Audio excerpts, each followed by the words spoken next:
আন্তর্জাতিক টি-20 ক্রিকেট খেলার দৃষ্টিভঙ্গি বদলে দিয়েছে সঞ্জু স্যামসন এবং তিলক বর্মা।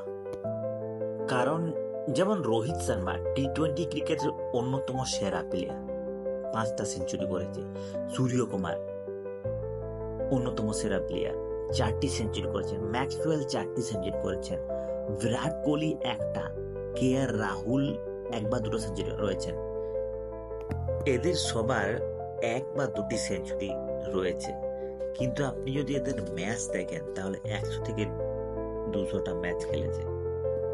কিন্তু সঞ্জু এবং তিলক একটা সিরিজে 2টি সেঞ্চুরি করে দেখিয়ে দিলেন যে আপনি যদি ঝড়ের মতো খেলেন তাহলে আপনি ধারাবাহিকতার পরিচয় দিতে পারবেন। এটা জরুরি না যে অভিষেক শর্মার স্টাইলে খেলতে হবে, আপনি দুটো খেলেও সেঞ্চুরি করতে পারেন। সঞ্জু স্যামসন এবং তিলক বর্মা মাত্র 86 বলে 210 রানে পার্টনারশিপ। সঞ্জু স্যামসন 109 এবং তিলক বর্মা 120 রান করে।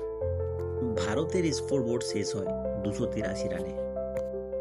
ভারত এই ম্যাচে আধিপত্য দেখায়। সঞ্জু স্যামসন এবং তিলক বর্মা দুজনে ব্যাক টু ব্যাক সেঞ্চুরি করল।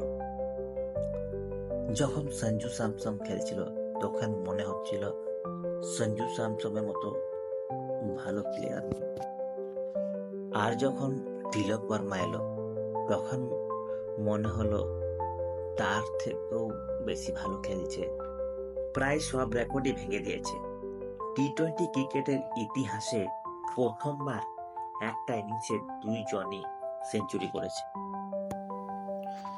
বিদেশের মাটিতে মোট রান দ্বিতীয় সর্বোচ্চ রান এই ম্যাচে হয়েছে।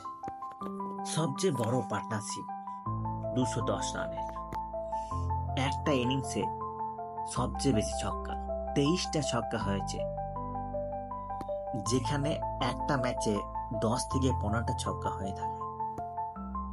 এই ম্যাচের পর টি-20 ক্রিকেট পুরোপুরি বদলে গেল।